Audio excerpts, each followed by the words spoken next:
2014년도 1월 카드사 개인정보 유출 사건을 기억하십니까? 검찰은 K사, L사, N사 등에서 약 1억 400만 건의 고객정보 유출을 발표하였고 해당 카드사의 CEO가 직접 대국민 사과를 하였으며 해당 카드 3사와 용역업체 사장은 일괄 사퇴까지 하는 상황이 발생되었는데요.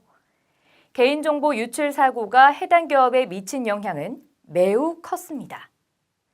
정보가 유출된 카드사는 3개월 영업정지와 함께 엄청난 사고 수습 비용이 발생했고 지금도 여전히 소송이 진행 중입니다. 사고가 발생한 카드사는 재발급 비용, 영업정지에 따른 손실 비용, 사고 수습 비용, 카드 회원 탈회 만회 비용 등이 발생해 약 5천억 원에 가까운 손실이 발생한 것으로 추정되며 개인정보 유출에 따라 신용카드의 발급수가 2013년 1분기와 지난해 1분기를 비교했을 때 17.2% 감소했습니다. 이와 같이 개인정보 유출 사고는 한 번 발생하면 해당 기관과 기업에 대한 신뢰가 떨어지고 개인은 유출된 개인정보로 인해 보이스피싱, 스팸 메일 등에 시달릴 수도 있습니다.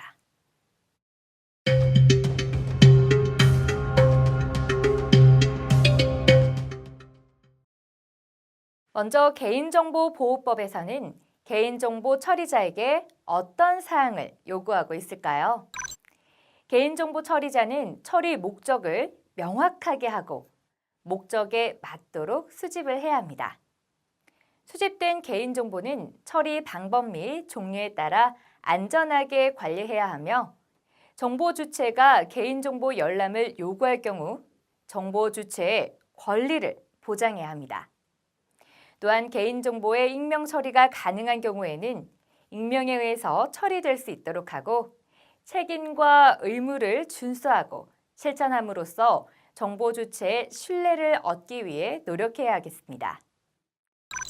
개인정보는 수집, 이용 또는 제공, 저장, 파기의 라이프 사이클이 있습니다.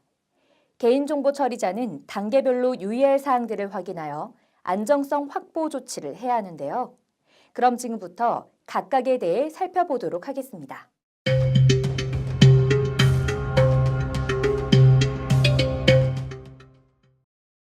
개인정보를 수집 및 이용할 때는 첫째, 개인정보 처리자는 개인정보를 수집, 이용할 수 있는 경우인가 확인하셔야 하는데요. 개인정보보호법 제15조에 해당하는 개인정보 수집, 이용이 가능한 경우를 참고하시기 바랍니다.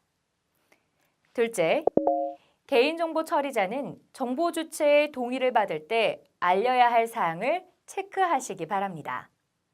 개인정보의 수집, 이용 목적, 수집하려는 개인정보의 항목, 개인정보의 보유 및 이용 기간, 동의를 거부할 권리가 있다는 사실 및 동의 거부에 따른 불이익이 있는 경우에는 그 불이익의 내용, 이 4가지 사항을 반드시 알리고 동의를 받아야 하며 4가지 사항 중 어느 하나의 사항을 변경하는 경우에도 이를 알리고 동의를 받아야 합니다. 셋째, 개인정보 처리자는 개인정보를 수집할 때 최소한의 개인정보를 수집해야 하며 목적에 필요한 최소한의 개인정보를 수집하고 있다는 입증 책임을 개인정보 처리자가 부담하도록 하고 있습니다. 또한 최소한의 정보 이외 수집에 동의하지 않는다는 이유로 서비스 제공을 거부하면 안 됩니다. 넷째, 개인정보 처리자는 민감정보와 고유 식별정보 수집 시 별도 동의를 받아야 합니다. 민감정보는 정보 주체의 사생활을 현저히 침해할 우려가 있는 개인정보로서 사상, 신념, 정치적 견해, 건강, 성생활 등입니다. 만일 민감정보를 처리해야 하는 경우에는 분실, 도난, 유출, 위조, 변조 또는 훼손되지 않도록 제29조에 따른 안정성 확보 조치를 해야 합니다. 고유 식별정보는 주민등록번호, 운전면허번호, 여권번호, 외국인 등록번호입니다. 이러한 민감 정보 및 고유 식별 정보는 원칙적으로 수집이 금지되어 있으나 다른 법령의 근거를 하거나 별도의 동의를 받아 수집할 수 있습니다. 다만 주민등록번호는 법 제24조의 2에 따라 법령상 구체적인 근거가 있는 경우에 한하여 처리가 가능합니다. 만일 고유 식별 정보를 처리해야 할 경우에는 안전성 확보 조치를 꼭 해야 하는데 개인정보의 종류와 규모, 종업원 수 및 매출액 규모 등의 기준에 따라 정해진 조치를 해야만 합니다. 업무를 진행하다 보면 주민등록번호 수집이 반드시 필요하지 않음에도 불구하고 관행적으로 수집, 이용되는 경우가 종종 있습니다. 2014년도 8월 7일부터 시행된 주민등록번호 수집 법정주의로 법령에 근거하지 않는 주민등록번호 수집 및 처리는 원칙적으로 금지하고 있습니다. 그럼 주민등록번호 대신 사용할 수 있는 본인 인증 방법인 아이핀과 마이핀에 대해 살펴볼까요? 아이핀은 인터넷상에서 주민등록번호를 대신하여 아이디와 패스워드를 이용해 본인 확인을 하는 수단입니다. 아이핀 아이디와 패스워드를 이용하면 웹사이트에 더 이상 주민등록번호를 이용하지 않아도 회원가입 및 기타 서비스의 이용이 가능합니다. 웹사이트에 자신의 주민등록번호를 제공하지 않아도 되므로 주민등록번호 유출의 위험을 크게 줄일 수 있기 때문에 보다 강화된 본인 확인 방법이라고 할 수 있습니다. 또한 단일 웹사이트 내에서 회원의 중복 가입 여부를 확인할 수 있으며 아이핀 본인 확인 기관에서 제공하는 식별 정보로 아이핀 도입 기관 간의 회원을 식별할 수 있습니다. 마이핀은 인터넷이 아닌 오프라인에서 본인을 확인하는 수단으로 주민등록번호 대신 사용하실 수 있습니다. 일상생활에서 본인 확인의 불편을 최소화하기 위해 행정자치부가 만든 것이죠. 주민등록번호 그리고 아이핀과 마이핀을 비교한 표를 확인해 보시기 바랍니다. 영상을 통해 특정인 식별이 가능한 경우도 개인정보로 규정하고 있어 임의의 정보 주체에게 영상정보 처리기기가 설치되어 촬영되고 있다는 사실 고지로 개인정보 침해되는 것을 방지해야 합니다. 영상정보 처리기기의 설치 및 운영 시 공개된 장소에 제한된 목적으로만 설치가 가능하고 녹음 기능이나 설치 목적과 다른 목적으로 이미 조작하거나 다른 곳을 비추는 행위를 금지하고 있습니다. 또한 영상 정보 처리기기 설치 시에는 보기 쉬운 곳에 안내판을 설치해야 하며 설치 근거 및 설치 목적 등이 포함된 관리 방침을 마련하여 공개하여야 합니다.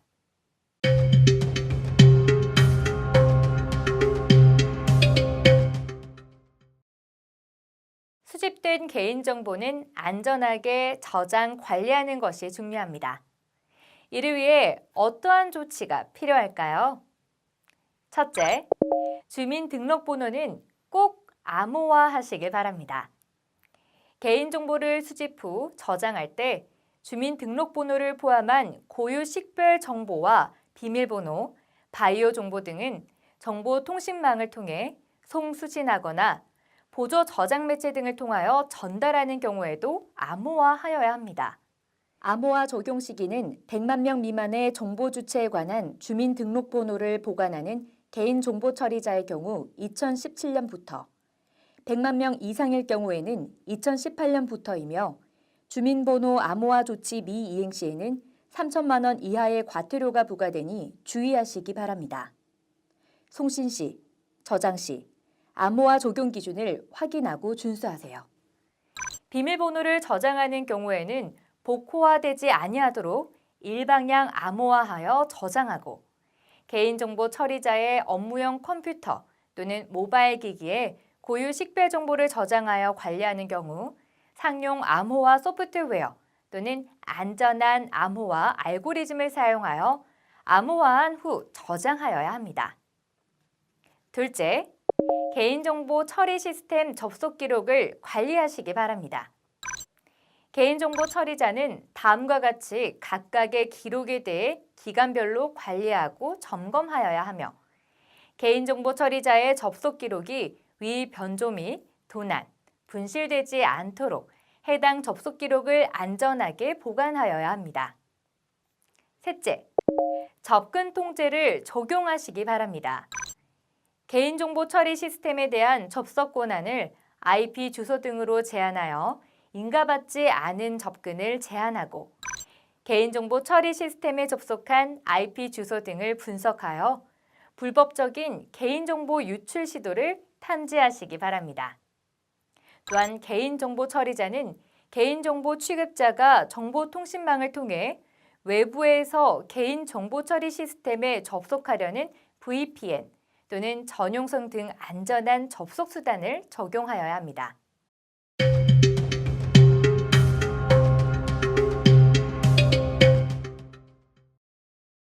개인정보의 제3자 제공과 업무 위탁은 외부의 제3자에게 개인정보를 제공한다는 점에서 유사해 보이지만 업무의 성격과 책임에서 차이를 보이고 있습니다.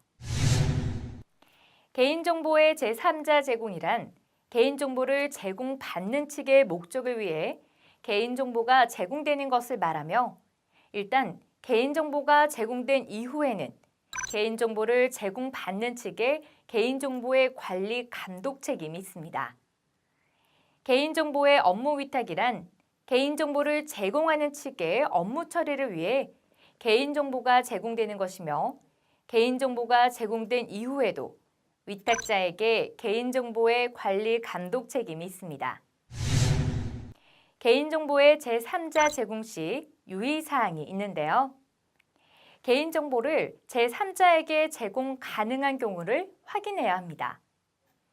개인정보의 제3자 제공에 대하여 정보 주체의 동의를 받을 때에는 다음의 사항을 정보 주체에게 알려야 합니다. 다음 중 어느 하나의 사항을 변경하는 경우에도 이를 알리고 동의를 받아야 합니다.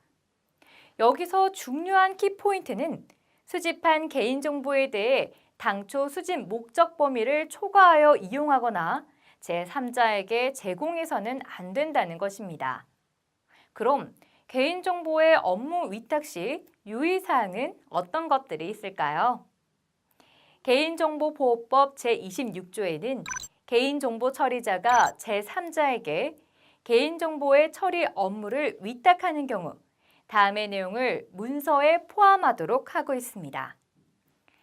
개인정보 업무를 위탁한 경우 위탁자 홈페이지에 개인정보 처리 방침에 위탁하는 업무 내용과 수탁자를 공개해야 하며 수탁자가 개인정보를 안전하게 처리하는지를 감독해야 합니다. 또한 개인정보 보호 교육을 통해 위탁한 개인정보가 위탁 업무 범위를 벗어나서 사용하지 않도록 인식 개선을 철저히 하여야 합니다. 수탁자가 위탁받은 업무와 관련하여 개인정보를 처리하는 과정에서 개인정보보호법을 위반하여 발생하는 손해배상 책임에 대하여 사용자 책임도 부담하게 됩니다. 따라서 업무 위탁을 계약할 때는 반드시 문서를 통해서 법률에서 요구한 개인정보 보호 의무 등을 명시해야 하고 외부로 위탁 사실을 공개해야 하며 수탁자에 대해 관리 감독을 수시로 해야 합니다.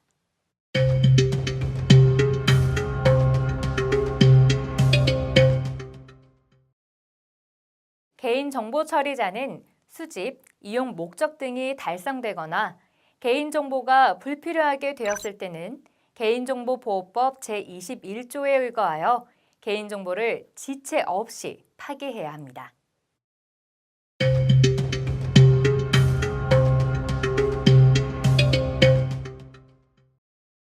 정보 주체는 자신의 개인정보를 보호받아야 할 권리로 인식하고 스스로를 보호하기 위하여 법률에 근거하여 자신의 개인정보에 대해 열람, 정정 및 삭제, 처리 정지 등을 개인정보 처리자에게 요구할 수 있습니다. 이때 개인정보 처리자는 다른 법령의 근거 혹은 특별한 사유가 발생 시 거부할 수 있으며 그 사유를 통보할 수 있습니다. 다음은 개인정보를 안전하게 관리하지 않아 개인정보 유출이 발생했을 경우 어떠한 손해를 배상해야 되는지 책임에 대해서 살펴보도록 하겠습니다. 개인정보 처리자가 개인정보보호법 위반 시 손해배상 책임, 과징금 부과, 벌칙, 과태료 부과를 적용하고 있습니다. 먼저 손해배상 책임은 개인정보 처리자가 개인정보보호법을 위반한 행위로 정보 주체가 손해를 입으면 개인정보 처리자에게 손해배상을 청구할 수 있습니다. 과징금 부과는 개인정보 처리자가 처리하는 주민등록번호가 분실, 도난, 유출, 변조 또는 훼손된 경우에는 5억 원 이하의 과징금을 부과하도록 하고 있습니다. 또한 벌칙 사항은 정보 주체의 동의를 받지 아니하고 개인정보를 제3자에게 제공한 경우, 민감정보 및 고유 식별 정보를 위반 처리하는 경우, 부정한 목적으로 개인정보를 제공받는 경우 등에 대하여 5년 이하의 징역 또는 5천만 원 이하의 벌금을 부과하도록 하고 있습니다. 만일 개인정보보호법에 정해진 개인정보 수집 및 동의 절차를 따르지 않았거나 영상정보 처리기기를 설치 운영한다면 3천만 원 이하의 과태료 또는 5천만 원 이하의 과태료가 부과됩니다. 또한 개인정보보호법 일부 개정안의 주요 내용 중 징벌적 손해배상제 및 법정 손해배상제를 도입하여 개인정보 유출 등에 따른 피해 구제를 강화하였는데요. 첫째, 개인정보 처리자의 고의 또는 중대한 과실로 인하여 정보 주체에게 손해 발생 시 손해배상 책임을 지도록 합니다. 둘째, 정보 주체는 개인정보 처리자의 고의 또는 과실로 인하여 개인정보가 분실, 도난, 유출, 위조, 변조 또는 훼손된 경우에는 300만 원 이하의 범위에 상당하는 금액을 손해액으로 하여 배상을 청구할 수 있습니다. 따라서 기관 및 기업 등은 사고 발생 시 막대한 경제적인 손실을 감당해야 합니다. 셋째, 개인정보보호법 위반 행위와 관련하여 취득한 금품이나 그 밖의 이익은 몰수할 수 있으며 이를 할 수 없을 때에는 그 가액을 추징할 수 있습니다. 개인정보 보호 종합지원 포털을 통해 개인정보 보호 관련 다양한 자료를 활용하실 수 있으니 참고하시기 바랍니다. 지금까지 개인정보 처리자가 라이프 사이클 관점에서 유의할 사항이 무엇인지 확인하고 개인정보의 안전성 확보 조치 방법에 대해 살펴보았습니다. 개인정보 유출 사고는 본인뿐만 아니라 본인이 속한 기업과 국가에 막대한 사회적 경제적 손실을 입힐 수도 있다는 점을 잊지 말아야 합니다. 무엇보다 중요한 것은 개인정보를 처리하는 공공기관과 기업이 개인정보보호법에서 요구하는 원칙과 기준을 반드시 준수해야 한다는 것입니다. 개인정보 보호의 열쇠, 내 손에 있습니다.